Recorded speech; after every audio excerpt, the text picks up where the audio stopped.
week on Africa Weekly, we follow the plight of unaccompanied African minors hoping to find a safe haven in France.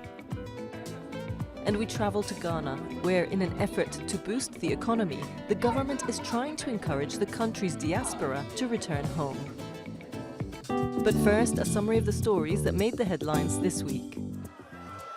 The Democratic Republic of Congo's next president, opposition leader Félix Tshisekedi, was sworn in on Thursday.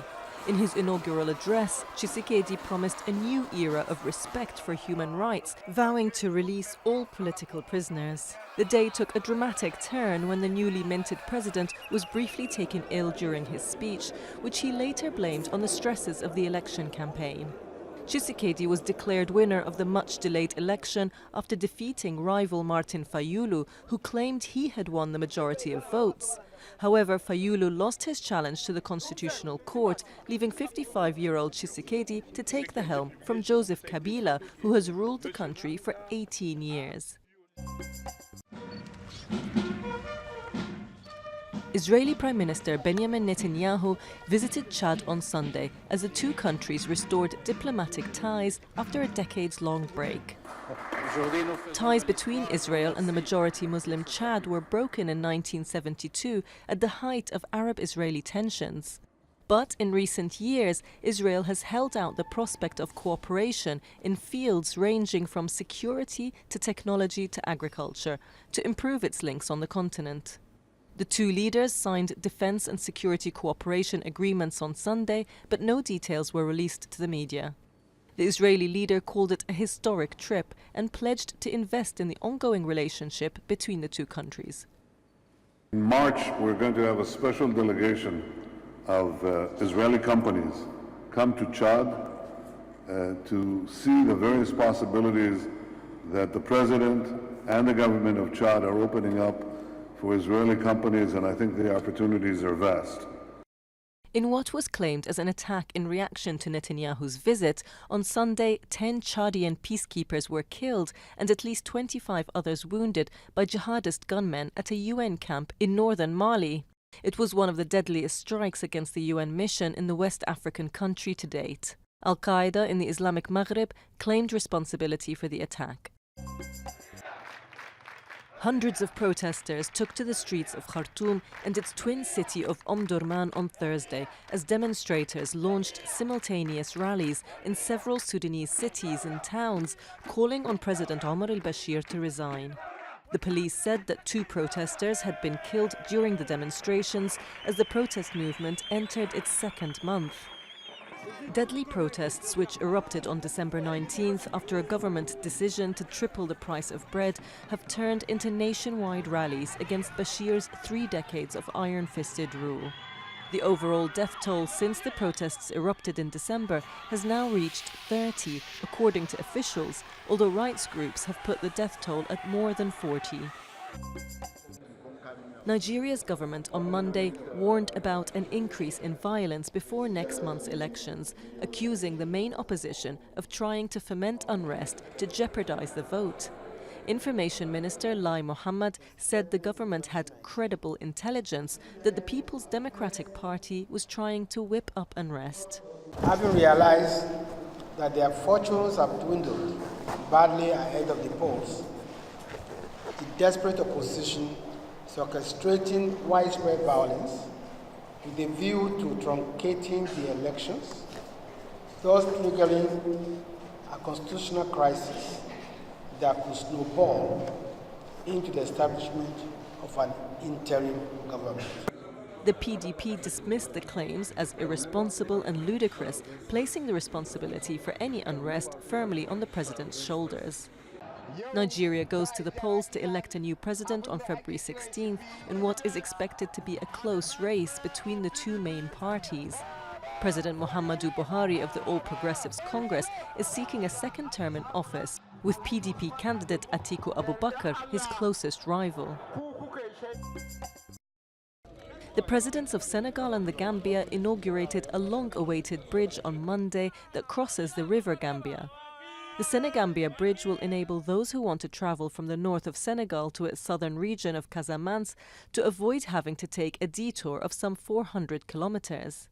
Take time, sometimes you stay days, sometimes hours, but now it take you 5 minutes to be at Farafenni.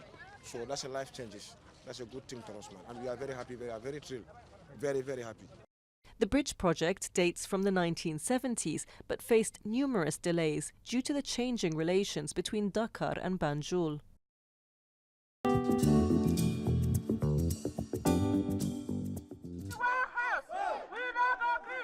We want house, chant these migrants in the port city of Marseille.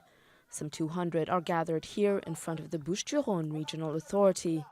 A few have kids, others are kids themselves. We are people like you. We are human beings like you. Please respect our rights. With no fixed address, the group has been squatting in a building belonging to the local diocese for weeks. Among them is Saliou, a 16-year-old orphan from the Gambia. Repeatedly raped in a Libyan prison, he escaped to Briançon, near the Italian border, where he was briefly hospitalized. They tell me now you can go. Now go and find place to find place to live. If you have this, after you can continue your treatment. So that's why I leave Briançon. I decided to come here in Marseille. Right now I don't have family in Europe. I don't have no one. I don't know no one in Europe. I'm alone. So I need person to help me. Once a judge certifies they're underage, each regional government must provide unaccompanied minors with temporary housing, as well as social and educational support. But the reality is starkly different. Most end up placed in hotels, exposed to prostitution or drugs. The law isn't being respected. The court decisions regarding temporary placements aren't being respected. They're being put in danger. We're being told, well, we take care of 95% of the cases. Great. First of all, it's 90%, not 95%. And then what? What about the other 10%? Charities are asking for 100 additional places in local shelters. But the organization in charge of the placements say it's doing the best it can with the resources it has. Of course, logic would dictate, and everyone agrees, that adding places also means adding facilities. But it's not that simple. And since it's not so simple, using different types of housing arrangements should, at the very least, enable us to respond to the most urgent needs.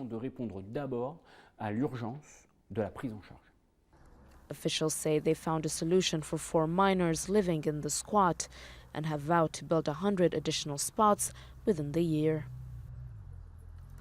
In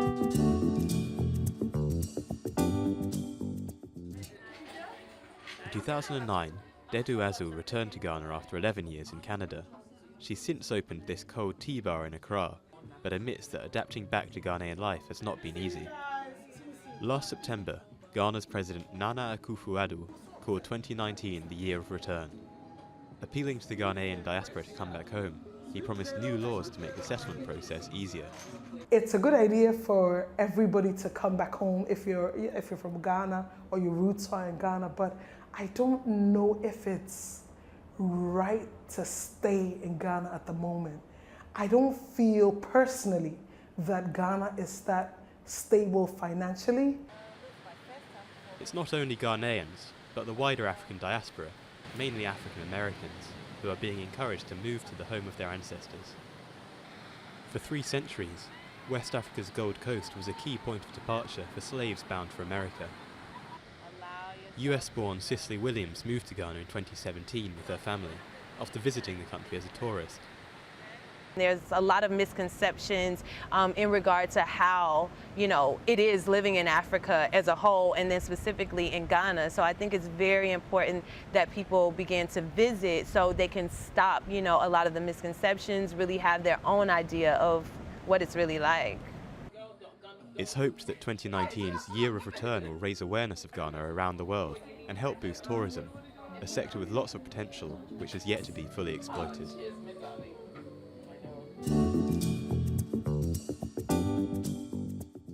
Zimbabwean Afro-jazz star Oliver Tukum Tukudzi died on Wednesday at the age of 66. His work, dubbed Tuku music, was a mixture of ethnic styles, including the Zulu-rooted Mbakanga from South Africa. And his lyrics often carried social messages about HIV/AIDS, alcohol abuse, and encouraging self-respect.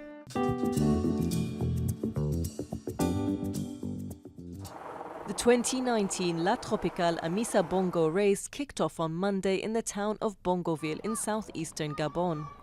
Italian rider Nicolo Bonifazio won the first stage. That's all from us at Africa Weekly. Until next week.